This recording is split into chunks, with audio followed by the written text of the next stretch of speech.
Welcome students. Myself Neeru Gupta, Associate Professor, Department of Chemistry, Government MS College, Bikaner.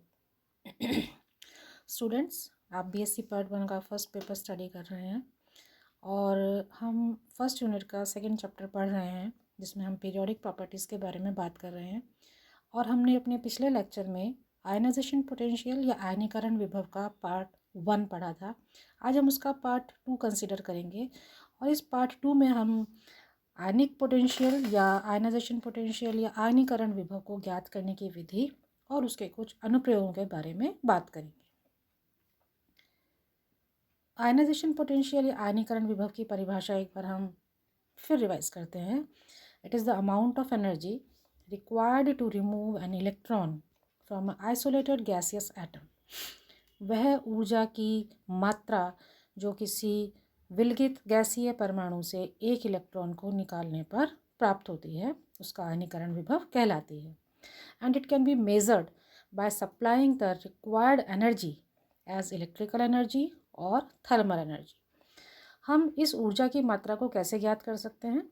या तो हम electrical यानी कि विद्युत ऊर्जा के रूप में और या फिर हम ऊष्मीय ऊर्जा के रूप में इसको ज्ञात कर सकते हैं। आईपी या आयनीकरण पोटेंशियल को ज्ञात करने की दो मुख्य विधियां हैं, स्पेक्ट्रोस्कोपिक मेथड और इलेक्ट्रिकल मेथड। स्पेक्ट्रोस्कोपिक मेथड में क्या होता है कि किसी भी तत्व का रेखीय स्पेक्ट्रम के द्वारा अध्ययन किया जाता है और उससे हमें उसके आयनीकरण विभव का मान प्राप्त होता है। जब किसी तत्व के परमाणु की ऊर्जा का अवशोषण जब किसी तत्व के परमाणु ऊर्जा का अवशोषण करते हैं तो उनके इलेक्ट्रॉन ऊर्जा का अवशोषित करके ऊर्जा की अलग अलग मात्रा से अलग अलग ऊर्जा वाले स्तरों में चले जाते हैं और इस कारण हमें एक लीनियर स्पेक्ट्रम या एक रेखीय स्पेक्ट्रम प्राप्त होता है जिसमें लाइंस या रेखाओं की एक सतत श्रृंखला प्राप्त होती है जिनका अध्ययन करके आयनीकरण विभव को ज्ञात किया जा सकता है। लेकिन इस मेथड को हम ज़्यादा काम में नहीं लेते। हम जो दूसरी विधि है इलेक्ट्रिकल मेथड उसके बारे में बात करेंगे और इस विधि में क्या प्रोसेस रहता है उसके लिए पहले आप इस डायग्राम को देख लें। इस डायग्राम से आपको बहुत सारी चीज़ें क्लियर हो जाएंगी। ये वो उपकरण है जिससे कि विद्युतीय विधि द्वारा आयनन ऊर्जा का मापन किया जाता है। इसमें इस चित्र के साथ साथ मैं आपको इसका एक्सप्लेनेशन भी दे रही हूँ। इस चित्र में आप देख रहे हैं कि कैथोड ट्यूब के एक सिरे पर टंगस्टन का एक वायर लगा होता है, एक तार लगा होता है जिसे विद्युत धारा से गर्म करते हैं तो वह इलेक्ट्रॉन्स को उत्सर्जित करता है।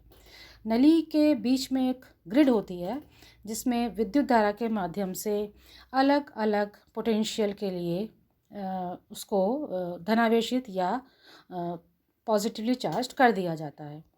पोटेंशियल का डिफरेंस जिसको ज्ञात करने के लिए हमने इसमें एक वोल्ट मीटर लगाया है, उस वोल्ट मीटर के द्वारा हम इसका पोटेंशियल ज्ञात करते हैं। इसी नली के एक अन्य सिरे पर एक प्लेट और लगी होती है जिस पर आंशिक ऋणावेश होता है या पार्शियल नेगेटिव चार्ज होता है। जिस पदार्थ की आयनन ऊर्जा का मान ज्ञात करना होता है पहले हम उसे गैसीय अवस्था में लाते हैं।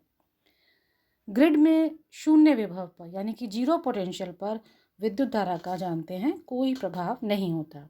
लेकिन जब ग्रिड को पोटेंशियल दिया जाता है तो टंगस्टन का जो वायर है उसके द्वारा उत्सर्जित इलेक्ट्रॉन ग्रिड की ओर तीव्र वेग से आते हैं और उसमें से निकलते हुए ग्रिड और प्लेट के बीच उपस्थित जो गैसियस परमाणु हैं उन परमाणुओं को नियमित करते हैं या रेगुलेट करते हैं और प्रत्येक परमाणु से निकलने वाले इलेक्ट्रॉन ग्रिड और धनायन प्लेट की ओर आकर्षित होते हैं और उसकी तरफ गतिमान होते हैं। इस प्रकार हम कह सकते हैं कि ग्रिड और प्लेट के बीच धारा प्रवाहित होने लगती है जिसे अमीटर के द्वारा माप लिया जाता है। अब इलेक्ट्रॉन का प्रवाह चूँकि होता है तो विद्युत धारा के मान में वृद्धि होती है या इंक्रीज होती है। अब इस डिस्चार्ज ट्यूब से बहती हुई धारा में जो होने वाला वृद्धि है, जो उनका इंक्रीज़ है, उसे हम ज्ञात कर लेते हैं और इससे जुड़े हुए विभव यानी कि पोटेंशियल को वोल्ट मीटर द्वारा ज्ञात कर लेते हैं और इसका संगत मान ही इसका प्रथम आयनीकरण विभव कहलाता है। तो ये इस डायग्राम से हम पोटेंशियल आयनाइजेशन पोटेंशियल या आयनीकरण विभव को ज्ञात कर सकते हैं, ये उसको ज्ञात करने की विद्युतीय विधि या इलेक्ट्रिकल मेथड कहलाता है। इसके अलावा एक थ्योरेटिकल मेथड और है, लेकिन वहाँ हम इस चीज़ को कंसीडर नहीं कर रहे हैं। हम अपने नेक्स्ट पॉइंट पर आते हैं, जो है applications of IP in explaining chemical behaviour, अर्थात रासायनिक व्यवहार को समझाने में आईपी या आयनीकरण विभव के क्या क्या उपयोग हो सकते हैं, उनको हमने कुछ शॉर्ट पॉइंट्स में यहाँ पर इंक्लूड किया है। सबसे पहला है मेटालिक कैरेक्टर, यानी कि धात्विक प्रकृति। Elements having low IP values have more tendencies to lose electron and form ionic bonds. वे तत्व जिनका IP या आयनीकरण विभव कम होता है, उनकी हम जानते हैं कि किस तरह की नेचर होगी, वो आसानी से इलेक्ट्रॉन्स को छोड़ देंगे, अर्थात आयंस में परिवर्तित हो जाएंगे और आयनिक बंध बनाएंगे। इसलिए इस तरह के जो तत्व होते हैं वो मेटल्स या धातुएं होती हैं, और ये जो धात्विक प्रकृति है वो आयनीकरण विभव बढ़ने के साथ घटती चली जाती है। सेकेंड एप्लीकेशन में हम देखेंगे रिएक्टिविटी ऑफ एलिमेंट्स, यानी कि तत्वों की क्रियाशीलता। जिन तत्वों की आईपी का मान ज़्यादा होता है वो कम क्रियाशील होते हैं, क्योंकि वो आसानी से इलेक्ट्रॉन्स को नहीं छोड़ते। And while those with low value of IP are more reactive, और इसके विपरीत जिनका IP कम होता है उनकी क्रियाशीलता ज़्यादा होती है। फिर है रिड्यूसिंग प्रॉपर्टी, यानी कि अपचायक व्यवहार या अपचायक गुण। जिन तत्वों का IP लो होता है या कम होता है, उन एलिमेंट्स की या उन तत्वों की अपचायक प्रवृत्ति ज़्यादा होती है, यानी कि वो आसानी से इलेक्ट्रॉन्स को छोड़ देते हैं। Since electron needed for reduction is easily available by that element. ये बात हमने अभी की है कि रिडक्शन के लिए जो इलेक्ट्रॉन है वो आसानी से वो तत्व उपलब्ध करा देता है। अगली प्रॉपर्टी है बेसिक कैरेक्टर या क्षारीय प्रकृति। यहाँ भी हम वही बात पढ़ेंगे कि आईपी का कम मान ऑफ एन एलिमेंट किसी भी तत्व के लिए ज़्यादा उसके बेसिक कैरेक्टर को या उसकी क्षारीय प्रकृति को प्रदर्शित करता है। और पांचवी जो हम इसकी एप्लीकेशन के बारे में बात करेंगे वो है डिटर्मिनेशन ऑफ वैलेंस इलेक्ट्रॉन्स, यानी कि संयोजी इलेक्ट्रॉन्स को ज्ञात करने में भी आईपी का बहुत प्रमुख उपयोग होता है, क्योंकि this provide experimental facts for number of valence electron in an atom.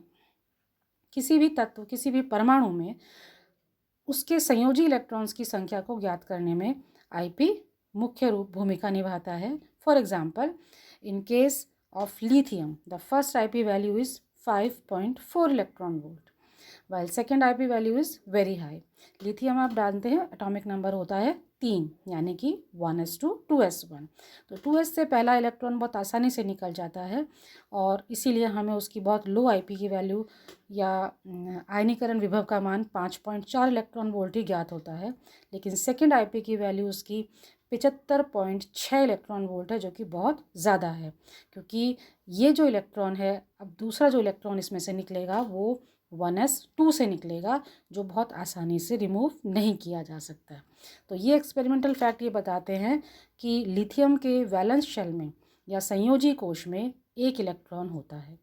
तो इस तरह से हम आयनाइजेशन पोटेंशियल को हमने जो 2 भागों में पढ़ा है उसको यहाँ कंप्लीट करते हैं, जिसमें आपको उसकी डेफिनेशन पढ़नी है, उसको प्रभावित करने वाले कारक कौन कौन से हैं उनकी हमने बात की, आवर्तिता ग्रुप में और एकावर्त में उसकी किस तरह से ज्ञात की जाती है ये हमने इसमें पढ़ा, इसको ज्ञात करने की क्या विधियां हैं, और केमिकल बिहेवियर को समझने में आयनीकरण विभव किस तरह से उपयोगी है, ये इस पीरियोडिक प्रॉपर्टीज़ में आयनीकरण विभव का टॉपिक कंप्लीट करता है। तो अगले लेक्चर में हम बात करेंगे इलेक्ट्रॉन एफिनिटी, यानी कि इलेक्ट्रॉन बंधुता की, और तब तक के लिए आप सभी का धन्यवाद।